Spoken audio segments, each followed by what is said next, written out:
नमस्कार मंडळी. तर हा माझा आहे पहिला ब्लॉग. माझं नाव आहे तृप्ती लोके आणि फार दिवसांपासून विचार करत होते आपण ब्लॉगिंग सुरू करायचं का, कारण मी बऱ्यापैकी माझ्या इंस्टाग्राम अकाउंटवर आणि व्हॉट्सअपवरती माझे घरचे किंवा फिरायचे व्हिडिओ टाकत असते. तर माझे मित्रपरिवार आणि माझे फॅमिलीचं म्हणणं होते की अरे तू ब्लॉगिंग का स्टार्ट करत नाही, खूप छान व्हिडिओ असतात तुझे, आम्ही वाट पाहत असतो. तर म्हटलं चला. तर माझं लग्न हे कर्नाटकमध्ये झालेलं आहे आणि मी मूळची कोकणातली. तर म्हटलं चला आपला पहिला ब्लॉग आपण कोकणच्या ट्रिपने सुरू करू. तर दर मे महिन्यात आम्ही कोकणात जातो आणि माझा नवरा कर्नाटकचा असला तरी त्यालाही मी कोकणची ओढ लावलेली आहेच. सो तोही खूप एक्सायटेड होता आणि आम्ही कारने जायचं ठरवलं होतं कोल्हापूर मार्गे. तर मग आम्ही खूप खूप मस्त पॅकिंग वगैरे केली, शॉपिंग वगैरे केलेली आहे यासाठी. आणि माझी मुलगी तर फार एक्सायटेड आहे.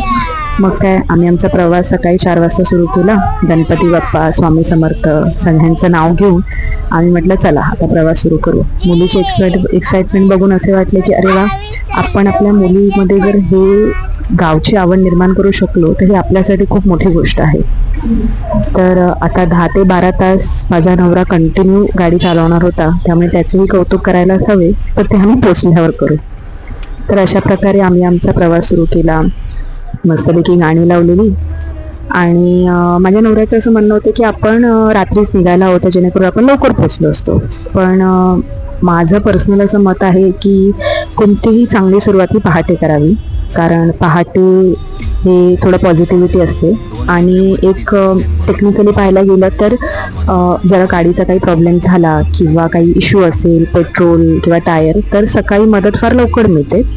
त्यामुळे असा विचार करण्यात आला की नाही, आपण पहाटे 4 वाजता निघू. तर मग आम्ही लोणावळ्याला पोचलो. तिथे सुंदर असं वातावरण होतं, खूप छान वातावरण होतं. सूर्यदेवांचं दर्शन झालं खूप दिवसांनी, माकडदेवांचं दर्शन झालं. मुलगी सतत विचारत होती, आई कधी पोचणार, कधी पोचणार. अगं म्हटलं झोप, आता फक्त 2च तास झालेले आहेत, अजून गावी पोचायला खूप वेळ आहे. तर तिला काय कळतंय किती तास. तर म्हटलं चल तू आणि मी आपण दोघंही झोपू. मग आम्ही थोडं झोपलो. बिचारा माझा नवरा ड्रायव्हिंग आणि आमचा व्हिडिओ दोन्ही काढतोय. एका ठिकाणी थांबलो, तिथे नाश्ता केला, वडे खाल्ले, मस्तपैकी मसाला डोसा खाल्ला, खूप छान होतं. मी त्याचं नाव आणि ठिकाण तुम्हाला डिस्क्रिप्शनमध्ये सांगेनच. त्यानंतर आत्ताच माझे सासू सासरे मुंबईला आलेले, मग ते घरी पोचले. त्यांनी आम्हाला व्हिडिओ कॉल केला, आम्हाला मेसेज केला की नक्की आम्हाला फोन करा. खूप प्रेमळ आहेत ते, तर काळजीपोटी बोलले. त्यानंतर काय झोप झाली, पेटपूजन झाली. आता काय तर चला आम्ही रील बनवले, आम्ही मस्त डान्स केला. होपस्टेकवरून कळलंच असेल कोणता डान्स केला.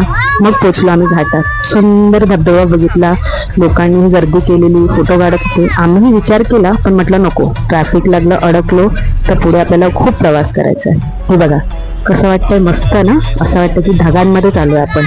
मुलगी बघून खूप एक्सायटेड होती, ते पहिल्यांदा असं पाहिलं. तिला वाटत होतं पुढे रस्ताच संपलाय. तर खूप खूप छान मस्त वाटत होतं. पाऊस पडत होता, रिमझिम रिमझिम. नशीब फार पाऊस नव्हता, कारण आम्हाला तेच टेन्शन होते. पण आमचं नशीब थोडं खराब की आम्हाला सातारा साईडला खूप ट्रॅफिक लागले, त्यामुळे गाडी बराच वेळ ट्रॅफिकमध्ये अडकलेली. त्यामुळे आम्ही जेवायला नाही थांबलो. पण टेन्शन नाही, मी सोबत थोडं खाऊ घेतलेलंच होतं. मग ब्रेड बटर हॅशलेचं कोको आल्मंड स्प्रेड ते मी बनवलं पटापट आणि मी माझा नवरा आणि मुलीला खाऊ घेतले. नवरा म्हणाला तर थांबायला वेळ नाही, मग त्याला सुद्धा पटापट भरून घेतले. रिस्क आहे पण मॅनेज केले. त्याच्यानंतर मुलगीला पॉपकॉर्न घेतलेले. एक आयडिया लावली, तिला पॉपकॉर्न त्या हॅशलेच्या स्प्रेडमध्ये बुडवून दिले. मस्त कॅरेमल पॉपकॉर्न लागले. मग चला प्रवास पुढे होत होत गेला. फायनली आम्ही कराड क्रॉस केले आणि अनुस्कुरा घाटात पोहोचलो. पाहू शकता अनुस्कुरा घाटावरती पूर्ण ढगांचं आणि धुक्यांची चादर अशी पांघरलेली होती. आणि खरंच असा प्रवास आणि असं हा घाट उतरणं ही खूप मोठी स्किल्स आहे. सो माझ्या नवऱ्याचं खूप कौतुक. गेल्यावर मी त्याची नजरही काढणार आहे.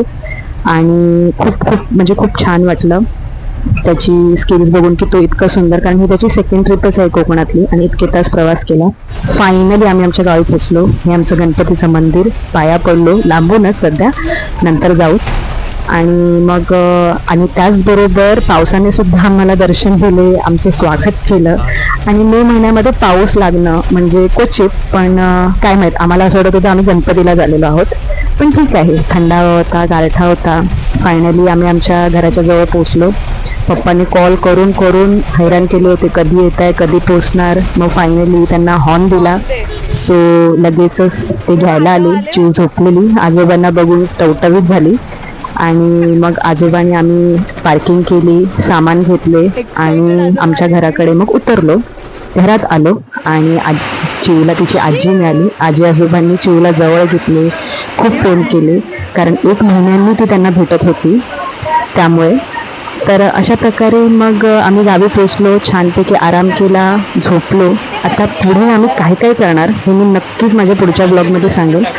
तर तुम्हाला आवडलं तर नक्की शेअर करा, लाईक करा, सबस्क्राईब करा माझ्या चॅनलला आणि लवकरच भेटू. Bye bye.